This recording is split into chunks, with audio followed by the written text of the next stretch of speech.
اللہ معاف کرے، جب تک کوئی دو چار لوگ خوشامد نہ کریں ان کی طبیعت ٹھیک ہی نہیں رہتی۔ کچھ لوگ اللہ ماشاءاللہ پیسوں سے پیار کرتے ہیں، پیسے نہ ہو تو بیمار سے لگتے ہیں، اور جیب بھری ہو تو صحت بھی ان کی۔ ہم مختلف چاہتوں، مختلف محبتوں میں گرفتار ہوتے ہیں۔ بعض محبتیں بڑا نقصان کرتی ہیں، انسان کے باطن کو اجاڑ دیتی ہیں، اس کی روح کو میلا کچیلا کر دیتی ہیں، اس کے روحانی مسائل میں نہایت نقصان دہ ثابت ہوتی ہیں۔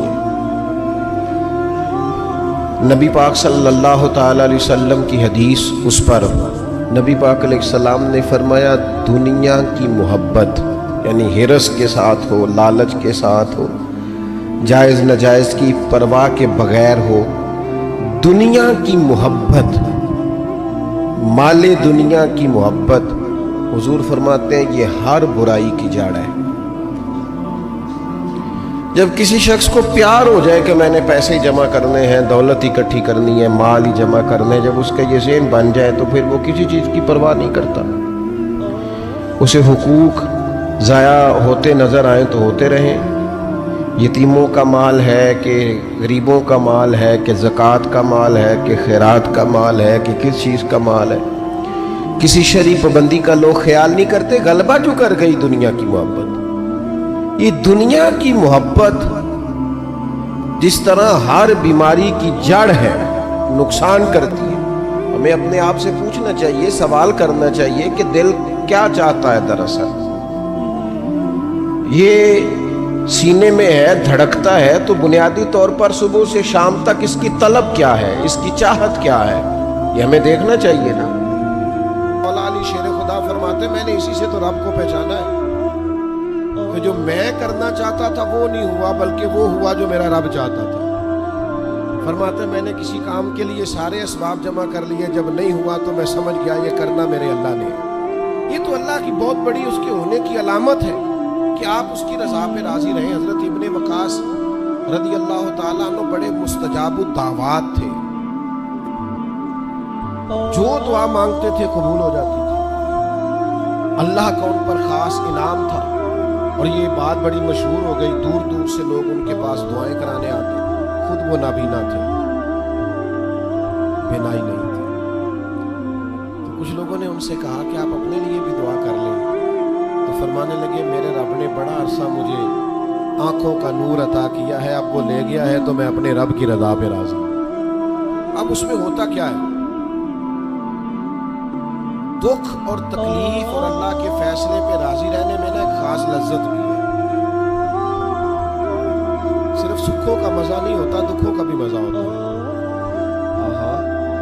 زخموں کی بھی ایک لذت ہوتی ہے۔ یہ کبھی آپ کے کوئی زخم ہو جائے اور ٹھیک ہونے کے قریب آئے تو آپ اسے چھیڑ کے دیکھیں، اس کی بھی ایک لذت ہے۔ دکھوں کا بھی ایک مزہ۔ سکھوں میں تو لوگوں کو رونا نہیں آتا، جو بڑے سکھی ہوتے ہیں وہ تو کعبے جا کے نہیں روتے۔ ناراض نہ ہوئیے گا مجھ سے، ان کو تو مدینے جا کے رونا نہیں آتا۔ یہ دکھ ایک ایسی چیز ہے جو بندے کے دل کو نرم رکھتے ہیں۔ یہ آزمائش ایک ایسی چیز ہے جس میں نفسانی قوتیں ختم ہوتی ہیں۔ کوئی نہ کوئی آزمائش انسان کے ساتھ رہے تو اللہ کے حضور حاضر رہتا ہے۔ دکھوں کو، بیماریوں کو، تکلیفوں کو کبھی بھی برا نہیں جاننا چاہیے۔ یہ تو انسان کو اللہ کے قریب کر دیتی ہیں، دلوں کو نرم کر دیتی ہیں۔ جن کو ہم بعض اوقات بڑی آزمائش سمجھ رہے ہوتے ہیں وہی تو خیر بن جاتی۔ حضرت جناب ایوب علیہ السلام شدید علیل ہو گئے، شدید بیمار، 16 سال گزر گئے بیماری۔ تو آپ یہ اہلیہ نے ایک دن آپ سے کہا اللہ کے نبی ہیں، دعا ہی مانگ لیں، اللہ شفا دے دے۔ تو جناب ایوب علیہ السلام اپنی اہلیہ سے فرمانے لگے شفا کتنا عرصہ رہی ہے؟ انہوں نے کہا 60 سال۔ فرمایا بیماری کو کتنا عرصہ ہوا؟ کہا 16 سال۔ فرمانے لگے ذرا بیماری کو بھی ساتھ ہو لینے دے، پھر دعا مانگ لیں گے، ہو لینے دے ذرا 60 سال۔ اللہ کی رضا پہ راضی رہنے کا فیصلہ کیا۔ آپ کی زبان مبارک سے یہ جملے نکلے کہ 60 سال ہو جائیں گے تو کر لوں گا دعا، اللہ تعالیٰ نے اسی وقت شفا عطا فرمائی، ٹھیک ہو گئے جناب ایوب۔ کچھ دن گزرے نا تو آپ کی اہلیہ نے ایک سوال پوچھا، کہنے لگی ایوب یہ بتائیے آپ نے بیماری بھی دیکھی، شفا بھی دیکھی، بیماری ٹھیک تھی کہ شفا؟ آپ فرمانے لگے سارے دن ہی اللہ کے جس حال میں رکھے ٹھیک ہے، وصل اچھا ہے نہ فراق اچھا ہے، یار جس حال میں رکھے وہی حال اچھا ہے، میں سارے دن اس کے ہیں۔ لیکن فرمانے لگے اگر تم مجھ سے پوچھو نا میری ذاتی رائے تو بیماری بڑی اچھی تھی۔ میں نے کہا یوں بیماری اچھی تھی؟ آپ فرمانے لگے جب میں بیمار تھا نا تو 24 گھنٹے میں ایک بار میرا رب میرا حال پوچھتا تھا۔ فرمایا 12 گھنٹے تو اس مزے میں گزر جاتے تھے کہ رب نے حال پوچھا، اور پھر اگلے 12 گھنٹے میں انتظار کرتا تھا کہ میرا رب دوبارہ کب حال پوچھے۔ تو میں 24 گھنٹوں کی لذت نہیں بتا سکتا جو اس کے حال پوچھنے سے طاری ہوتی۔ تو فرمایا شفا تو مل گئی ہے پر آپ کو حال تو نہیں نہ پوچھتا۔ اب میرے بھائی اس بیماری میں جو لذتیں ہیں، جو کرم نوازیاں ہیں، جو رحمتیں، ان کو بھی تو دیکھیں، اپنے کریم رب کی رضا پہ راضی تو رہے۔ آپ کو پتہ ہے دکھ کس کو کہتے ہیں؟ دکھ کی تعریف درویش یہ کرتے ہیں کہ ہماری مرضی اور ہے اور رب کا ارادہ کرم ہے، اس کا نام دکھ ہے۔ سکھ کیا ہے کہ ہماری بھی وہی مرضی ہے جو ہمارے رب کی مرضی۔ اگر مالک کریم کا ارادہ کرم یہ ہے کہ لاکھوں کروڑوں مل جائے تو الحمدللہ، اور اگر اس کا ارادہ کرم یہ ہے کہ ایک وقت روٹی ملے ایک وقت فاقہ ہو تو الحمدللہ۔ اللہ کے فیصلوں پر راضی رہنا، ڈھیر سارے لوگ دنیا میں ملتے ہیں جو کہتے ہیں جی مجھے یہ پریشانی ہے، میں سب طبیبوں حکیموں کے پاس گیا، پھر میں آستانوں درباروں مزاروں پہ بھی حاضر ہوا، اس کے بعد میں نے بڑے بڑے دانشوروں سے مشاورت کی، لیکن میرا یہ مسئلہ حل نہیں ہوتا۔ کیا ہوتا ہے پھر وہ انزائٹی کا، ڈپریشن کا، ٹینشن کا، ذہنی تناؤ کا شکار ہونے لگتا ہے۔ یاد رکھیے گا کہ اگر سارے ڈاکٹروں، طبیبوں، حکیموں، دعاؤں، التجاؤں کے بعد بھی مسئلہ حل نہیں نہ ہو رہا تو پھر معنی یہ ہے کہ رب کی رضا یہی ہے کہ جو کرم سے اس نے فیصلہ کر دیا ہم بھی اس فیصلے پہ راضی ہو گئے۔ بے چینی اور اضطراب یہ ہے کہ اللہ کا فیصلہ کچھ اور ہے اور ہماری جدوجہد کچھ اور ہے، اس سے ذہنی اضطراب اور تناؤ پیدا ہوتا ہے، اس سے طبیعتیں بے چین اور بے قرار ہوتی ہیں۔ امام علی مقام رضی اللہ تعالیٰ عنہ کی زندگی یہ ہے، اس کو سمجھیے گا کہ جس طرح قرآن مجید نے حضرت یوسف علیہ السلام کے واقعہ کو احسن القصص کہا ہے، قصوں میں سے سونا قصہ، خوبصورت داستان جناب یوسف، اور داستان یہ ہے کہ کبھی وہ باپ کے سب سے زیادہ لاڈلے ہیں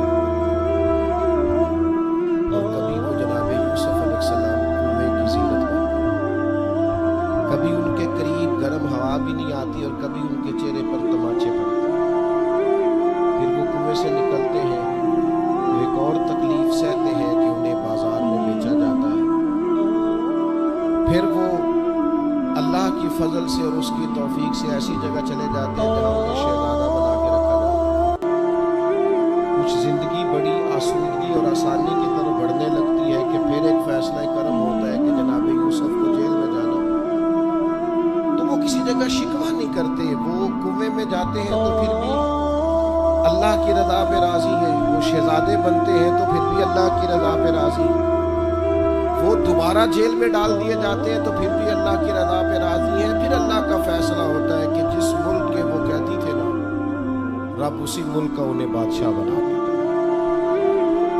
یہ انسانی زندگی کا ایک دستور ہے کہ آپ کو دکھ بھی آئیں گے، سکھ بھی آئیں گے، آزمائشیں بھی آئیں گی، تکلیفیں بھی آئیں گی، لیکن سکھوں کا معاملہ تو ہم بڑے لطف کے ساتھ اور ذائقے کے ساتھ گزارتے ہیں، دکھوں کی باری آتی ہے تو شدید اضطراب کا شکار ہو جاتے ہیں۔ بالکل یہی زندگی جناب امام حسین رضی اللہ تعالیٰ عنہ۔ آپ کبھی خوبصورت پہلوؤں پر غور کریں نا کہ امام علی مقام وہ ہے کہ کبھی وہ سجدے کی حالت میں نانا کے کندھوں پہ، اور کبھی حضور گلی سے گزر رہے ہیں تو حسنین نانا کے کندھوں پہ ہیں۔ کبھی کیفیت یہ ہے جناب امام علی مقام رضی اللہ تعالیٰ عنہ کی کہ وہ اپنی والدہ کے مقدس کاشانہ نور میں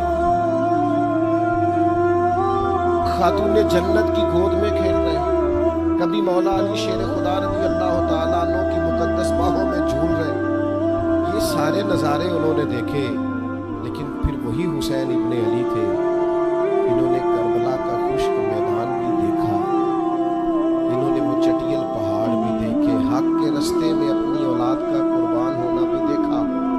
کسی جگہ شکوہ نہیں کرتے، بلکہ وہ کہتے ہیں جس حال میں میرا رب رکھے میں اسی حال میں راضی ہوں۔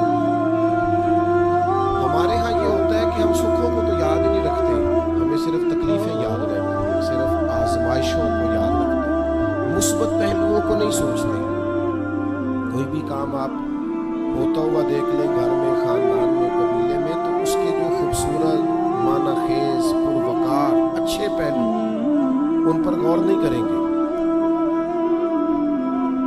وہ ایک جگہ ایک پنچایت تھی، وہاں کسی خاتون نے شکوہ کیا کہ میرے خاوند نے مجھے یہ تکلیف دی ہے، یہ آزمائش میں مجھے مبتلا کیا ہے، یہاں سخت سست کہا۔ تو ایک دانشور بزرگ بیٹھے تھے، لوگ کہتے ہیں کہ بزرگوں نے کہا بیٹا شادی کو کتنا عرصہ بیت گیا؟ تو اس نے کہا میری شادی کو 18 سال ہو گئے۔ تو اس نے کہا یہ جو تم لڑائی، فساد، جھگڑا، دنگا، پریشانی بتا رہے ہو، یہ تو ایک دن کا ہے، باقی 18 سالوں کی بھی بات بتاؤ گے۔ تم نے ایک دن کا جھگڑا تو یاد رکھا، اور اس ایک دن کے جھگڑے کے نتیجے میں آنے والی تکلیف کو بھی تم نے یاد رکھا، لیکن وہ جو 18 سال تمہارے اپنے شوہر کے ساتھ سکھی گزر گئے، ان کا بھی تو تذکرہ کرو۔ کچھ دیر کی خاموشی کے بعد اللہ نے اس خاتون کے دل میں ٹھنڈک پیدا کی، اور وہ کہنے لگی میرے شکوے دور ہو گئے ہیں، اب میں انشاءاللہ کوشش کروں گی کبھی دوبارہ اپنے شوہر کی شکایت کروں۔ اب بات کو سمجھیں، ہم اپنی زندگی کی صرف شکایتیں، یعنی دکھی ہیں صرف زندگی میں، وہ دعا کرتے جی میرے گھٹنے میں درد ہے، باقی جسم ٹھیک ہے نا ماشاءاللہ سارا، اس کا شکر بھی ساتھ ادا۔ دعا کریں جی آج کل کاروبار نہیں چل رہا، تو اس سے پہلے ساری زندگی ٹھیک چلتا رہا ہے، اس کا شکر بھی ادا کر لیں۔ قرآن مجید فرقان حمید ارشاد فرماتا ہے اللہ کے بندوں کی شان یہ ہے کہ رضی اللہ عنہم ورضوا عنہ، بڑا خاص پہلو۔ اللہ فرماتا ہے کہ اللہ ان سے راضی ہے اور وہ بھی اپنے اللہ سے راضی ہے۔ اللہ نے انہیں جس حال میں رکھا ہے وہ بھی اللہ سے راضی ہے۔ ذالک الفوز العظیم، اللہ فرماتا ہے یہ بڑی کامیابی ہے، اللہ بھی ان سے راضی ہے اور وہ بھی اللہ سے راضی ہیں۔ امام غزالی رحمت اللہ تعالیٰ علیہ سے کسی نے پوچھا یہ بندے کا اللہ سے راضی ہونے کا کیا مطلب ہے؟ تو امام صاحب فرمانے لگے رب تو کریم ہی بڑا ہے، یتیم کے سر پہ ہاتھ پھیر دو راضی ہو جاتا ہے، وہ طوائف کتے کو پانی پلا دے تو مالک راضی ہو جاتا ہے، وہ تو مہربانی بڑا ہے، تم نے رو کے 2 آنسو بہا دیے وہ راضی ہو جاتا ہے۔ فرماتے بندے کا مسئلہ ہے، مسئلہ تو بندے کا ہے، یہ راضی ہوتا ہی نہیں، یہ ہر وقت شکوے کرتا ہے، ہر وقت شکایات کرتا ہے، ہر وقت اس کا ذہن الجھا رہتا ہے، ہر وقت کوئی نہ کوئی نئی چیز کا مطالبہ کرتا ہے۔ نبی رحمت نور مجسم شفیع معظم صلی اللہ تعالی علیہ وسلم ارشاد فرماتے ہیں تم نہ اللہ کے دیے ہوئے تھوڑے رزق سے راضی ہو جاؤ، وہ بھی تمہاری تھوڑی عبادت سے راضی ہو۔ لیکن ہمارا حال یہ ہے کہ ہمیں سب کچھ چاہیے، اور نتیجے میں اگر کوئی خدمت کرنی پڑے، کوئی ڈیوٹی کرنی پڑے، کوئی کام کرنا پڑے تو اس کے لیے ہم تیار نہیں ہوتے۔ عزیز بھائیو سمجھیے گا، غور فرمائیے گا، توجہ کیجیے گا اس بات پر کہ ہمیں ہر حال میں اپنے رب سے راضی رہنا۔ آزمائش آ جاتی ہے، دکھ آ جاتے ہیں، محنت پوری کریں، جدوجہد پوری کریں، جو کام آپ کرنے جا رہے ہیں اس کے لیے جتنے ضروری اسباب ہیں وہ جمع سارے کریں، لیکن نتیجہ اللہ پہ چھوڑ دیں، رزلٹ اپنی مرضی کا نہ مانگے۔ یہ عقیدہ توحید یہ ہے کہ نتیجہ جو رب ہمارے لیے نکالے وہ نتیجہ ہمیں قبول ہونا چاہیے۔ درویش نے ایک جملے میں بات ختم کر دی، وہ کہتے ہیں دکھ قبول محمد بخشا، بس راضی رہن پیارے۔ اگر پیارے راضی ہیں دکھ دینے میں تو پھر ہمیں یہ دکھ قبول ہے، اور کئی دفعہ قبول ہے۔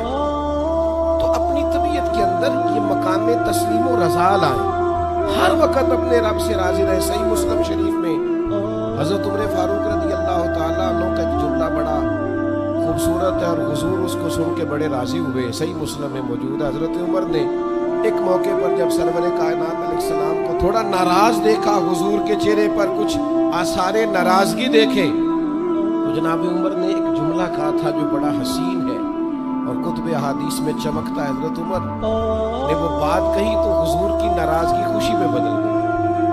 نبی پاک علیہ السلام کے چہرے پر جو آثار ناراضگی تھے وہ خوشی کے تصورات میں بدل گئے۔ حضرت عمر عرض کرنے لگے رضیت باللہ ربا وبالاسلام دینا وبسیدنا ومولانا محمد نبی و رسولا۔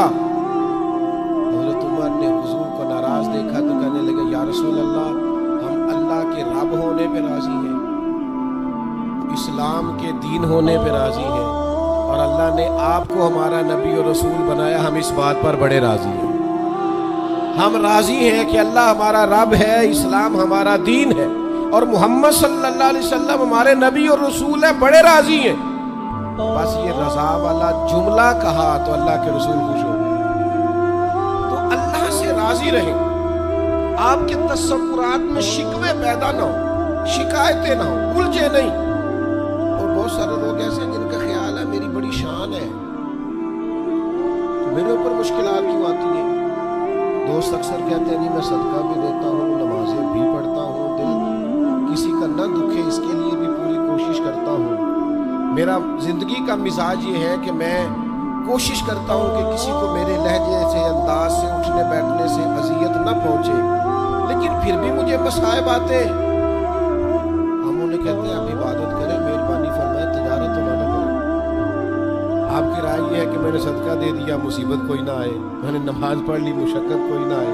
تو قانون قدرت یہ ہے کہ حضور علیہ الصلوۃ والسلام فرماتے ہیں سب سے زیادہ تکلیفیں آتی انبیاء پہ ہیں، اور حضور فرماتے ہیں میں اللہ کا لاڈلا محبوب ہوں، میرے اوپر سب سے زیادہ تکلیفیں آئیں۔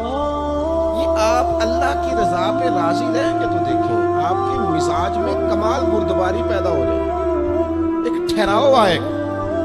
یہ دوست انتظامات کر رہے ہوتے ہیں نا، پروگراموں کے، اجتماعات کے، محافل کے، تو میں ایک ہی بات سب سے کرتا ہوں، میں کہتا ہوں آپ نے نا بردبار رہنا ہے،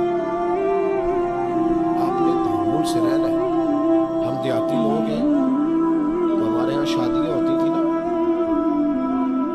تو شادیوں پہ رشتہ دار اکٹھے ہوتے تھے، تو صرف یہ فکر نہیں ہوتی تھی کہ کھانا پکانا ہے، صرف اتنی فکر نہیں ہوتی تھی کہ ان کے سونے کا انتظام ہو، ایک فکر اور بھی ہوتی تھی کہ بندے بڑے اکٹھے ہوئے ہیں، سارے برادری اکٹھی ہوئی ہے، کہ لڑ نہ بہنا بسے تھے۔ ہمارے ہاں نا چڑھانے والے زیادہ خطرناک نہیں ہوتے، چڑھنے والے زیادہ خطرناک ہوتے، جو ذرا سی بات میں غصے میں آ جائے، ذرا سی بات میں چڑھ جائے، کہیں سکون ہی نہیں، ٹھہراؤ ہی نہیں زندگی میں۔ اللہ کی رضا پہ راضی رہے۔ میرے رب نے جہاں مجھے رکھا ہے سب سے زیادہ باکمال رکھا ہے۔ جہاں میں ہوں خدا جانے بلندی ہے کہ پستی، پر جہاں میں ہوں وہاں کوئی نہیں ہے۔ آپ اپنے رب کی رضا پہ راضی رہیں کہ میری جہاں ڈیوٹی ہے، کیا ہی بات ہے، میری جہاں ڈیوٹی۔ حضرت صدیق اکبر کو امیر المومنین بنایا گیا، لیکن جناب بلال حبشی کے پاس مدینے والے محبوب کے مہمانوں کی ذمہ داریاں تھیں، مسجد نبوی کی کنجیاں تھیں۔ کمال ان کا بھی بڑا ہے اور کمال بلال حبشی کا بھی بڑا ہے، حالانکہ وہ تو مسجد میں جھاڑو دیتے تھے، خدمت کرتے تھے۔ تو آپ اللہ کی رضا پہ راضی رہیں، جہاں رب نے آپ کو رکھا ہے، جس مقام پہ رکھا ہے وہاں آپ راضی رہیں۔ آپ کو اطمینان محسوس ہوگا، آپ سکون میں آ جائیں، دل میں ٹھنڈک محسوس کریں گے، پریشانیوں سے نکلیں گے۔ یہ حدیث دیکھیے امام غزالی نے لکھی ہے، نبی پاک صلی اللہ تعالیٰ علیہ وسلم کے پاس نا صحابہ کی ایک جماعت آئی، انہوں نے عرض کی یا رسول اللہ صلی اللہ علیہ وسلم ہم ایماندار ہیں۔ تو حضور نے فرمایا تمہارے ایمان کی نشانی کیا ہے؟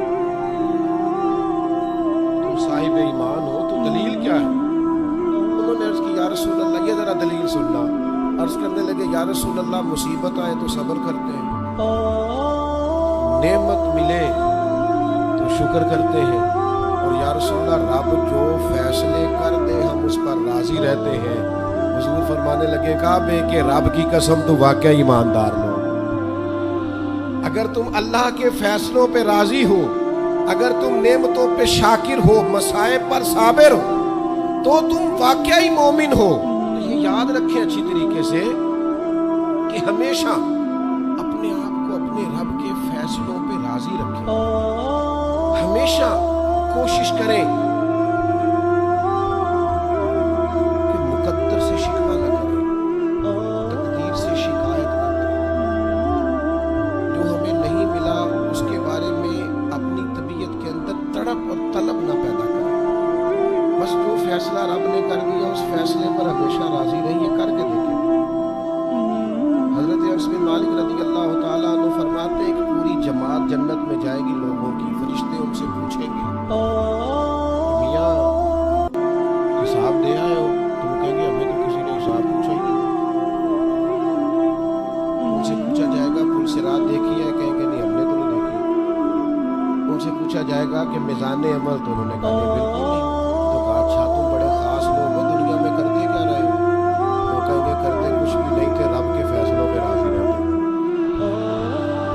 اور طبرانی میں ایک روایت ایسی بھی موجود ہے کہ حضور فرماتے ہیں رب کہتا ہے جس نے میرے فیصلوں پہ راضی نہیں رہنا وہ رب کوئی اور ڈھونڈ لے. اگر تم میرے فیصلے پہ راضی ہی نہیں ہو, او بھائی میں اپنے ادارے کا سربراہ ہوں, جو میرا فیصلہ نہیں مانے گا وہ نکلے گا ادارے سے. میں اپنی جماعت اور تنظیم کے تعلق سے کوشش کروں گا کہ امیر کی اطاعت کا سبق دوں. اگر کوئی نظم و ضبط درست نہیں کرے گا, یہ ایک حال ہے یہاں کے جو مینجمنٹ کے کام ہے, معاملات ہے, ایک سربراہ اب آپ نے بنایا ہوتا ہے, اب اس کی اگر بات نہیں مانے گا کوئی ورکر, کوئی کام کرنے والا, تو یقیناً وہ کہیں گے کہ میاں آپ بات نہیں مان رہے تو ہمارا نظم و ضبط خراب ہوتا ہے. لہذا اگر آپ نے ہمارے نظم کے اندر نہیں رہنا تو آپ نکل جائیں. تو اللہ کے فیصلوں کو جو لوگ تسلیم نہیں کرتے, اللہ کے فیصلوں کو جو لوگ تسلیم نہیں کرتے, یقیناً وہ کمزور ہو جاتے ہیں. آج بڑے لوگ ہیں جو وظیفے پوچھتے ہیں اللہ کیسے راضی ہوگا, بتاؤ وظیفہ آپ.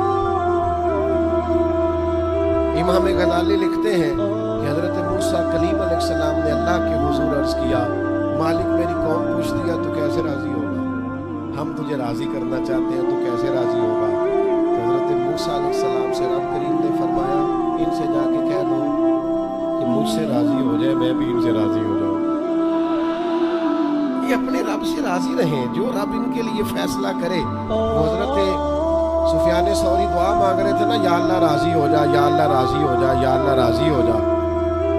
تو حضرت رابعہ بصریہ رحمۃ اللہ علیہ بھی پردے کے پیچھے بیٹھی تھی. تو جب انہوں نے بہت زیادہ اس دعا پر اصرار کیا نا, یا اللہ راضی ہو جا, تو پردے کے پیچھے سے بول پڑی, کہنے لگی سفیان اب کچھ اور نہ مانگے, اللہ سے آگے نہ چلے. جناب سفیان کہنے لگے میں دعا ہی کر رہا ہوں کہ یا اللہ تو راضی ہو جا. تو فرمانے لگی پہلے اپنے دل پہ ہاتھ رکھ کے بتائیں آپ اللہ سے راضی ہیں؟ آپ تو کہتے ہیں یہ ہے تو یہ نہیں ہے, کبھی یہ بھی مل جائے نا, اگر آپ ناراض نہ ہو تو. پہلے خیال تھا ایک سواری مل جائے چاہے موٹر سائیکل ہی ہو, مل گئی. اب بڑی پریشانی ہوتی ہے, کبھی 4 ٹائروں والی ہوتی نا, وہ بھی مل گئی, دے دی, طلب ہی یہ تھی. اب خیال آتا ہے کبھی تھوڑی سی بڑی مل جائے نا, وہ بھی مل گئی. اب جن کی ذرا گاڑیاں اونچی ہیں, ٹائر چوڑے ہیں, وہ پریشان کرتے ہیں, تو بندہ تو روک ہی نہیں رہا کہیں. تو حضرت کلیم سے رب نے فرمایا ان سے کہو مجھ سے راضی ہو جائے میں بھی ان سے راضی ہو جاؤں. لیکن ہماری طبیعت کی بے چینی, ہمارے مزاج کی بے قراری, ہمارے لب و لہجے کا وہ عالم کہ ہم خوش نہیں ہوتے. ڈھیر سارے لوگ ہیں, آپ کچھ بھی کر لیں, کچھ بھی گھر میں لے آئیں, کچھ بھی ہو جائے, کتنی بھی نعمت مل جائے, ان کا مزاج اس طرح کا بن جاتا ہے, خوش نہیں. میں اکثر دوستوں سے کہتا ہوں کہ بعض دوست ایسے ہیں جن کا انداز اس طرح کا ہے کہ